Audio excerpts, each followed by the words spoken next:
জনগণকে আমার একটাই বার্তা, শান্তি সম্প্রীতি এবং উন্নয়নকে মাথায় রেখে আমাদের ভোট দান করতে।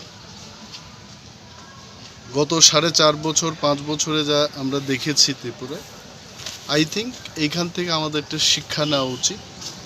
ত্রিপুরা একটা দিশা নিয়ে চলছে, যেখানে সব অংশের মানুষ যেন মিলিজুলিভাবে থাকতে পারে, যার যার অধিকার নিয়ে থাকতে পারে, এবং সর্বংশের মানুষের উন্নয়ন চেয়েই কিন্তু আমরা নির্বাচনে লড়াই করছি।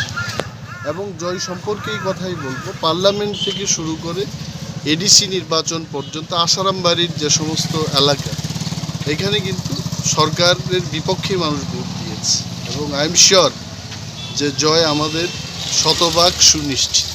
দাদা, আরেকটা প্রশ্ন, ত্রিপুরা রাজ্যে দীর্ঘ 25 বছর সিপিএম ছিল, এইবার তারা নির্বাচনী লড়াইয়ে তারা কংগ্রেসকে সাথে নিছে। যে অন্যান্য বিধানসভার সময় দেখা গেছে যে কংগ্রেসের তারা চিরশত্রু ভাবছে, তাদের জোটের বিষয়ে আপনি কি বলবেন? আমি কিছু বলবো, মানুষ বলবে।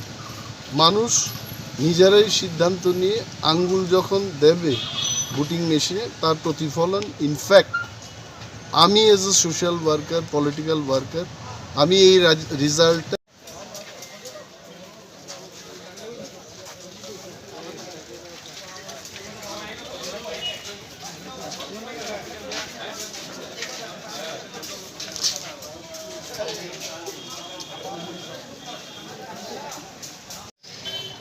আরে